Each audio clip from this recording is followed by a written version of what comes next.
So I'm wondering if we can get the council members up here. So we had a lot of folks braving the storm to come out, so hopefully we can get started. I think we've lost John Reed. Oh, there he is.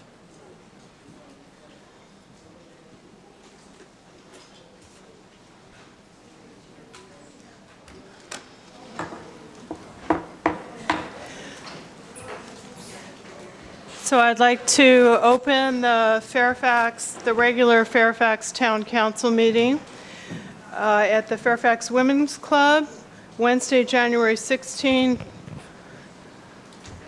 2019, and it's about 7:05. We did have a special meeting in closed session, and there's nothing to report out.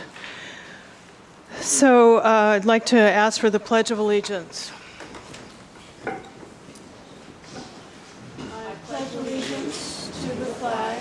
Of the United States of America, and to the republic for which it stands, one nation, under God, indivisible, with liberty and justice for all. Thank you.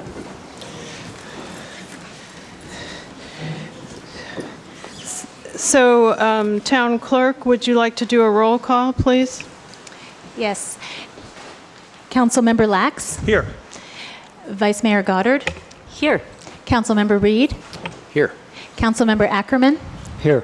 And Mayor Kohler? Here. Thank you. Thank you.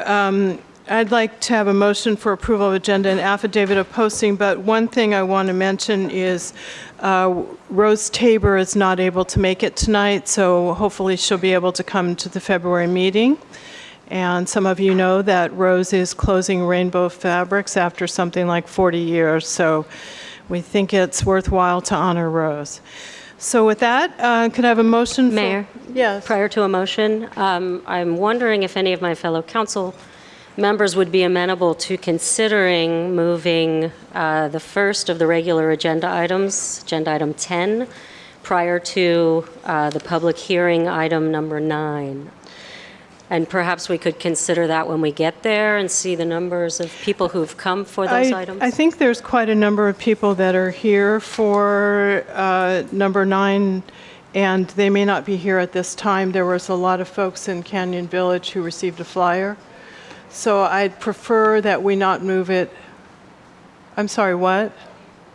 Actually, we're kind of thinking maybe it might be better to do it the opposite way, although we thought maybe because more people here were for 5G. I think we can't hear you at all. Oh, sorry. So I think it might be better. We were thinking maybe it would be better to move the item regarding telecommunications first and then bring the other item in PDD next. And what that would allow us to do is we have different legal counsels here for the different items, and Gail's here for the 5G, and then Heather's coming for the PDD.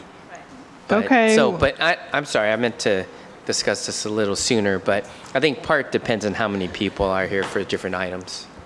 Well, Richard, we're not opening it to public comment.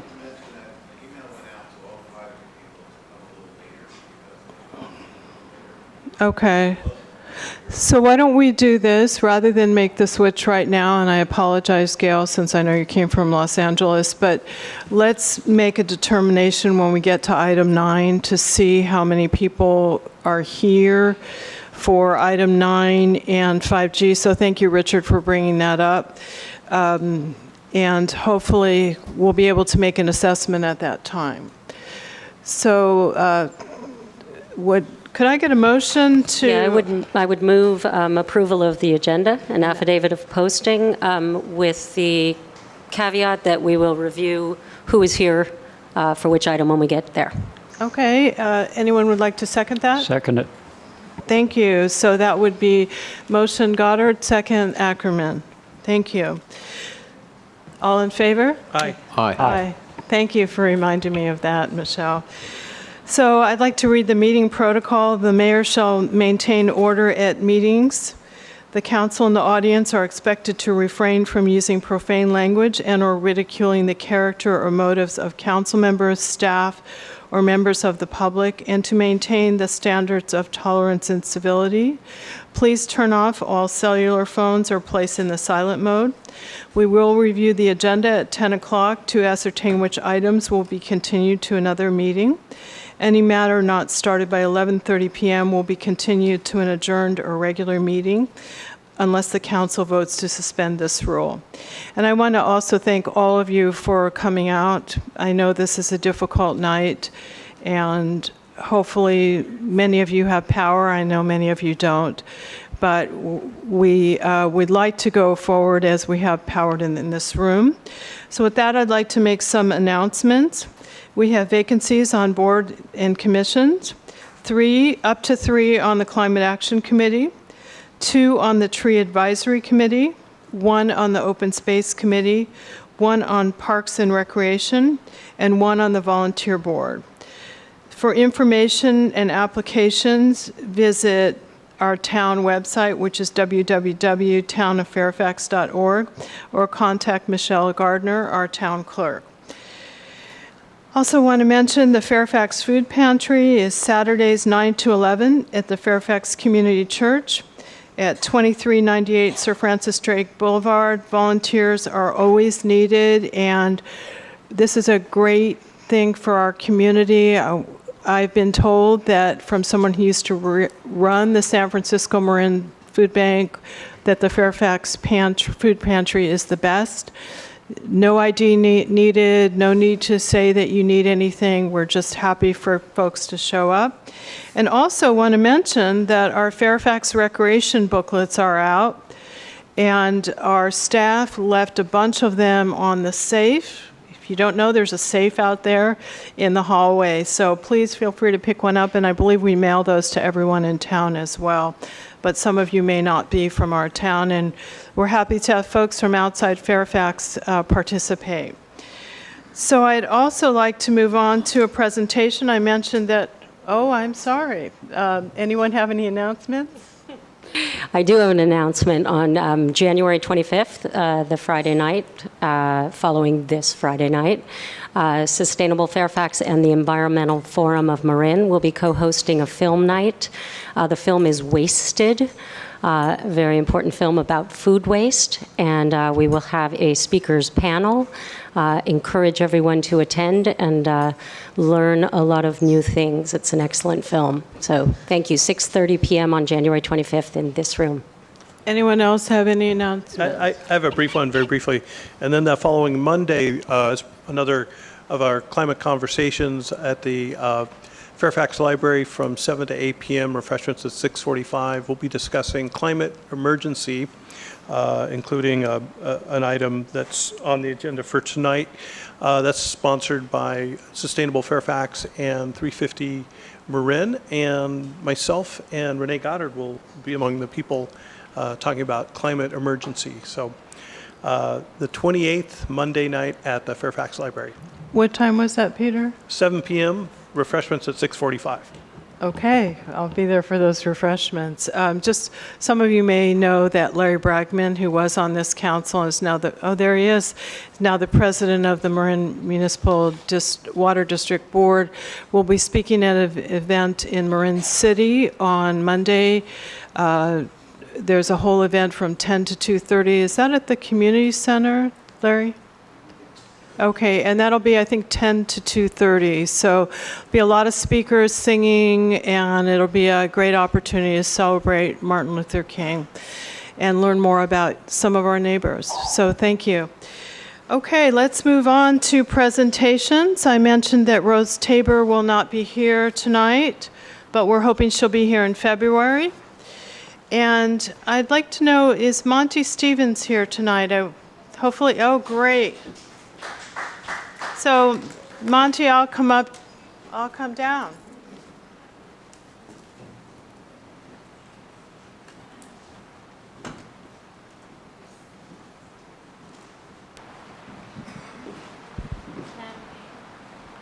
Thank you. Is it on? Oh, yes. Okay, Monty, I'd just like to say, Monty Stevens, we're presenting him with a certificate of appreciation. Monty has had 9 years of service including 7 as the chair of our Fairfax Park and Recreation Committee. And special thanks to his strong leadership, guidance, organizational skills, and his commitment to improving the recreational activities for Fairfax residents. And it's awarded today. So Monty, thank you so much.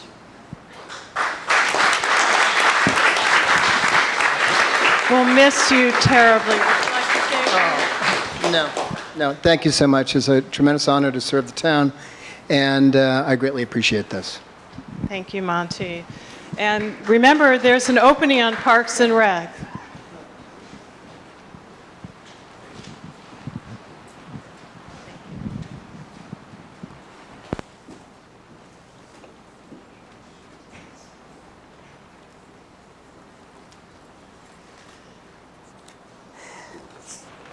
So I'd like to open this up for open time for public expression, and this is to address the council on matters not on the agenda. Please approach the podium and state your name and address, but that's only if you feel comfortable doing so. Individuals have 3 minutes to speak. 5 minutes is for representing a group, and the council is not permitted to take any action, and state law strictly limits the right of the council to discuss any unagendized item unless it can be demonstrated to be of an emergency nature or there is a need to take immediate action arose after the posting of the agenda. So with that, Jody, I understand a tree fell in your yard tonight.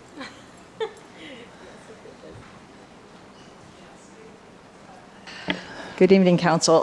Cascade Canyons, well, all of Fairfax is very dark out there, Not all. but much of my whole neighborhood. Anyway, Jody Timms, I'm Cascade Drive, and wanting to just check in with you on the Commission on Aging.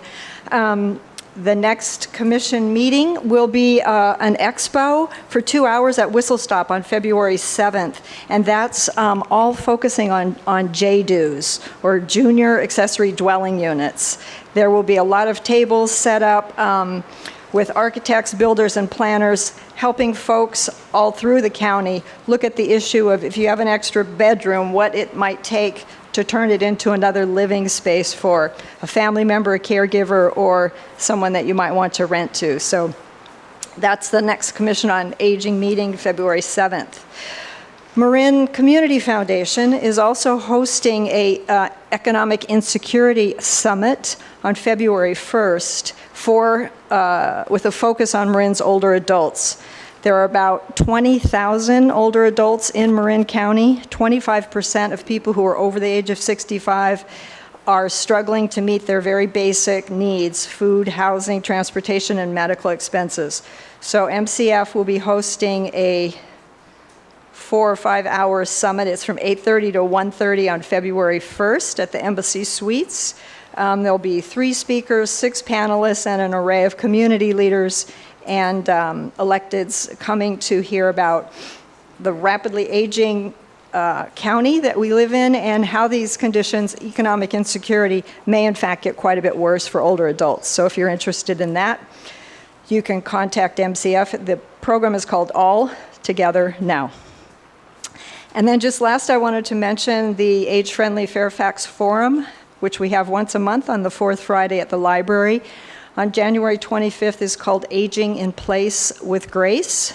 Most people, around 80% of people, say that they would like to age in place in their home and in their community, but less than 30% have actually done much planning in that regard. So I've organized a bit of a workshop. I gave it to the Commission on Aging last week. It's a series of questions that we go through to look at what kinds of things do you need to be thinking about in your 40s, 50s, 60s in order to plan well for your 70s, 80s, 90s, and maybe 100s. So join us in the library if you'd like on the 25th from 1 to 2, and we'll have a conversation about aging in place with grace. And then the next Breakfast with Friends, we had a nice meeting this morning at the Fairfax. We will meet again once a month. We meet on the 3rd Wednesday. Every 6 months, we're trying to move the Breakfast with Friends, which is an hour, to a different business in Fairfax to support our business community. So we'll be moving to Split Rock on February 20th. So that's 9:30 to 10:30 that day. It's right next to the Fairfax Market. If you haven't been into that place yet, come check it out. Also, Age-Friendly Fridays at the library, chair yoga, the 1st and 3rd, discussion group on the 2nd, and the forum on the 4th. And lots of flyers in the back about age-friendly events and also all the rec classes that the town pays for seniors to attend for free. Well, pays the instructors. So thank you very much. Thank you, Jody. Diana?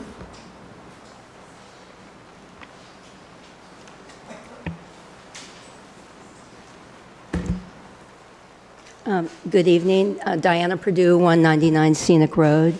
I'm here tonight for some concerns that I've had over things in the last year, so I'm just going to read what I wrote. Sure.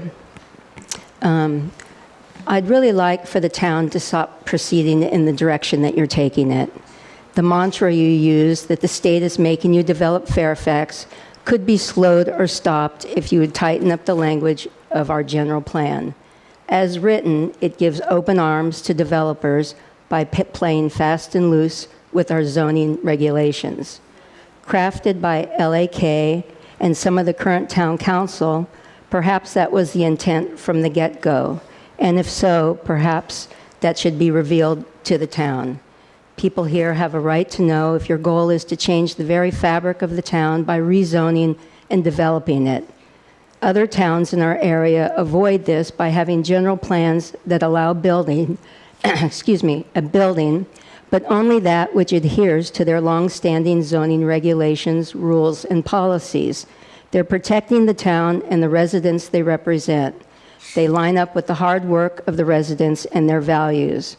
We should pride ourselves on doing the minimum required by the state. Your duty, fiduciary and moral, is to Fairfax and its residents, not to ABAG, RCD, or Scott Wiener. The past few years have seen this administration acting like a tornado, bouncing from project to project in a dizzying pace. You've left me shaking my head and wondering why you're doing this. How do you justify the notions that you present to us? How much of our town's money is used to promote these projects, and how will it ever be recovered? All the while neglecting basic maintenance. I feel a sense of injustice. I don't want any rezoning, but perhaps some do, so I suggest it be put to a town vote, not a vote by this very small group. Don't disregard the consequences of your actions, or that your actions could lead to consequences not intended. I say, power to the people.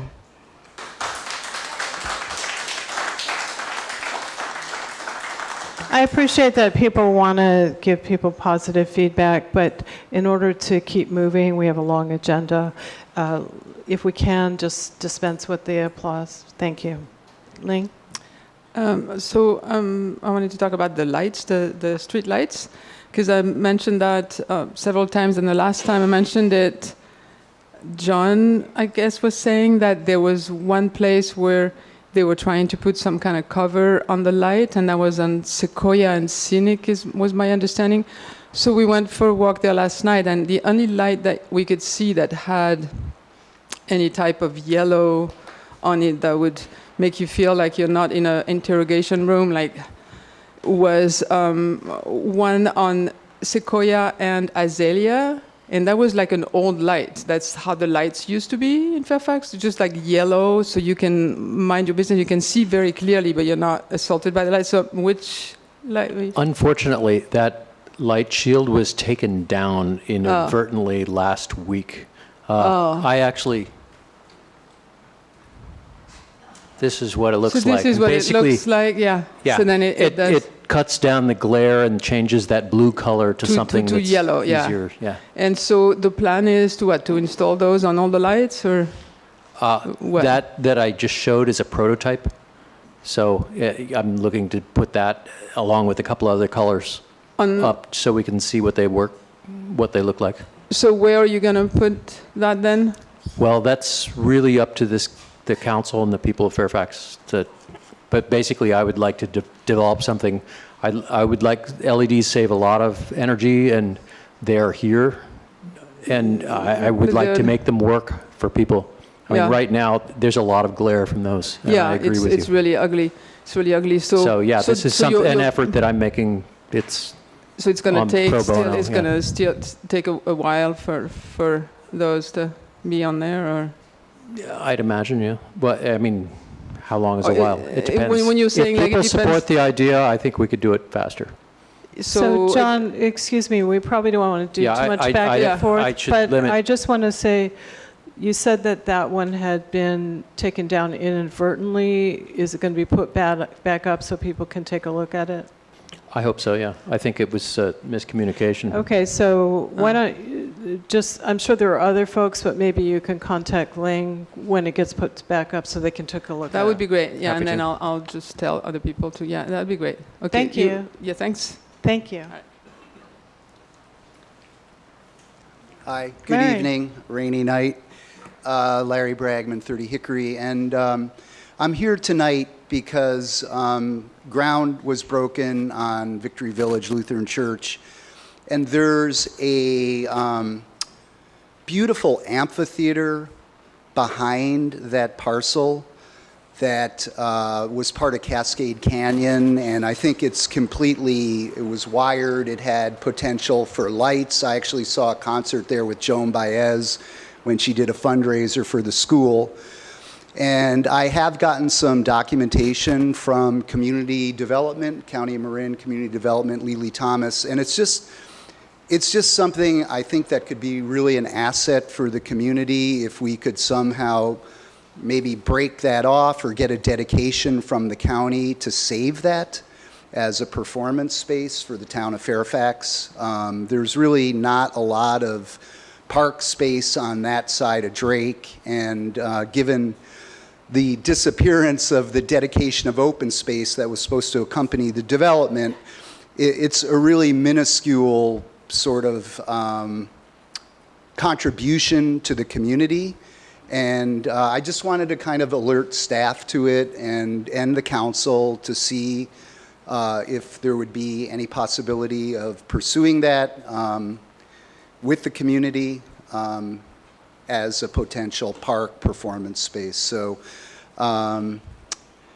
that's it. It's been, you know, on my mind for quite a long time, and I think it would be a great project that would bring the community together. So any assistance would be greatly appreciated. Ben, could you look into that with RCD, and could you also follow up with Larry as well, and also let me know? Sure. And you can let the council know, but anyway, so no promises, but let's see what we can do. Yeah. Thank you for bringing that up, Larry. Okay, thank you very much. Good evening, Mayor Kohler and council members. Could you speak a little closer? Yes, These I'm mics sorry. are a little strange. How's that, better? That's good. My name is Frank Shinneman. I'm the chair of the Marin chapter of the ACLU. And I noticed this morning in the paper that you're considering the purchase of tasers. I realize that's on your consent calendar. Is this appropriate to make a comment? No, actually, what we'll do is we'll take up the consent calendar next, and we'll see if there's any questions from the public or members of the council. So, Thank you. Thank you. Rebecca. Thank you. My name is Rebecca Collins. I live on Monte Vista Road in Fairfax. And for open time, I just wanted to remind us that Diablo Canyon is running, and even though it's slated to be closed in 2025, this is concerning CCAs, which Fairfax is a part of. So that's why I'm bringing it up. It runs by being subsidized by all the CCAs in the state of California.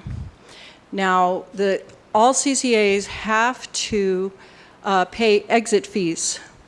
That is to cover PG&E's, quote, stranded costs. And stranded costs are something that only exists in that realm. For example, let's say we all shop at Good Earth, and then we decide we're going to start shopping at Fairfax Market. Well, it's the equivalent of Good Earth being able to charge all of us a special fee because we have decided to switch the place where we shop. That's essentially what the exit fee is for the community choice aggregators.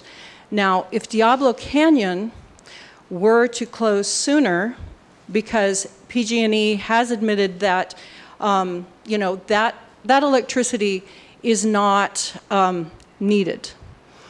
And because it's being subsidized by the CCAs, it has an impact on all of our electricity now because it makes it more expensive to run a CCA. It also prevents new CCAs from coming online because the exit fees just keep going up.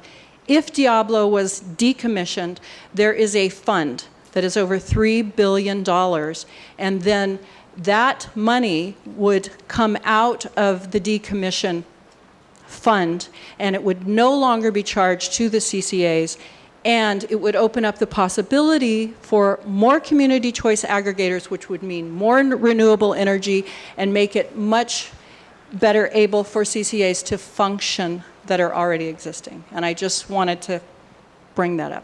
Thank you. Thank you.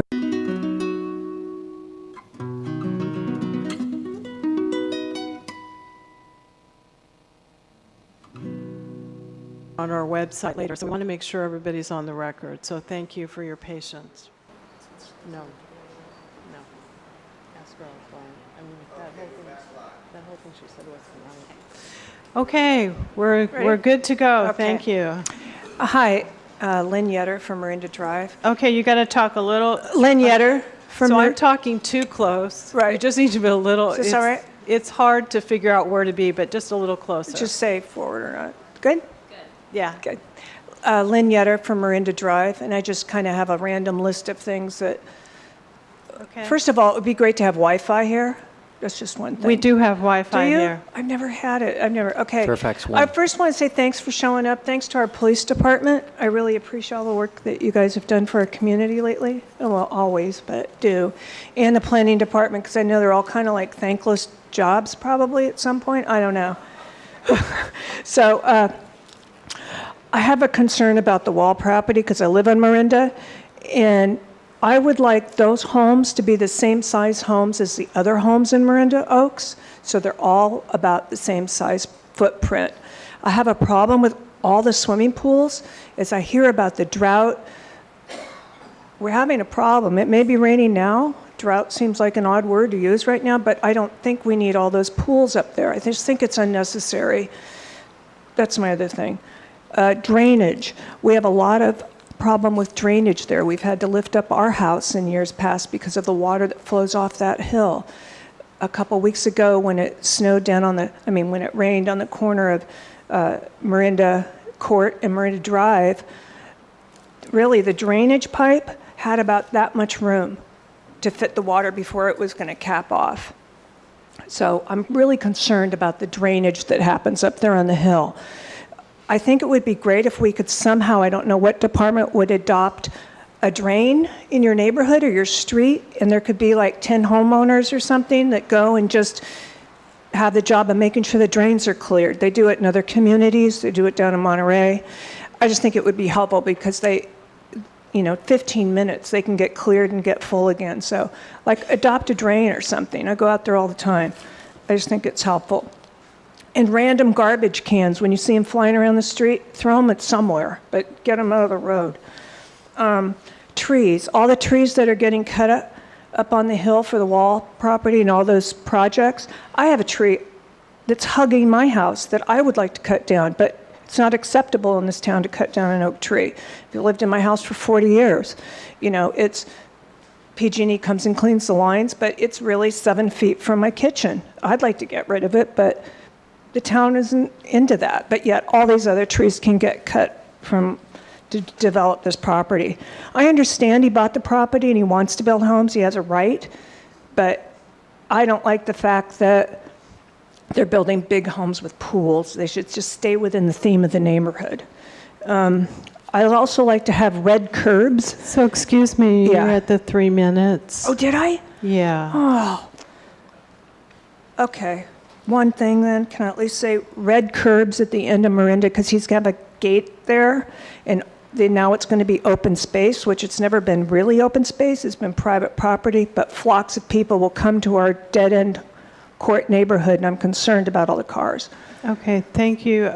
Garrett and Ben, could you talk to our building department about the idea about adopting the drains? I like that idea. I think that would be... It's on the list of things to do. We just haven't gotten around to it. No, but let's look at this adopt a drain idea. That might be... Yeah, I didn't know that was on our list. Yeah, well, it's not on your list. It's on a staff internal list of things to do. But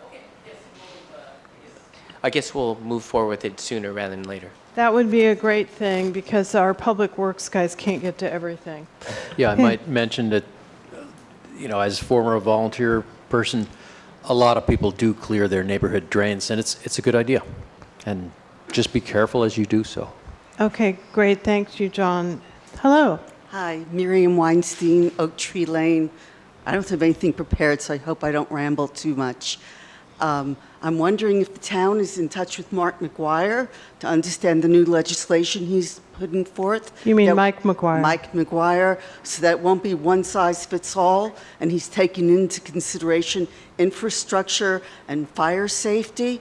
And I sent you the note I got from his office. He said if the town don't get involved, they're going to get squashed. Please be in touch with him. So I'm involved through a legislative committee, and we're having a meeting with him soon. And one of the things just to point out is that he would like to come out to all the jurisdictions in Marin and meet with folks. So he's asked for that probably in February. So that will probably be happening in Fairfax as well. I'm just wondering if there's implications in the numbers from ABAG, if we're allowed to take infrastructure and fire threats into place, because we clearly have a major fire threat here. If Sir Francis Drake was closed down in a fire, we're dead in this town. There's no getting out of it.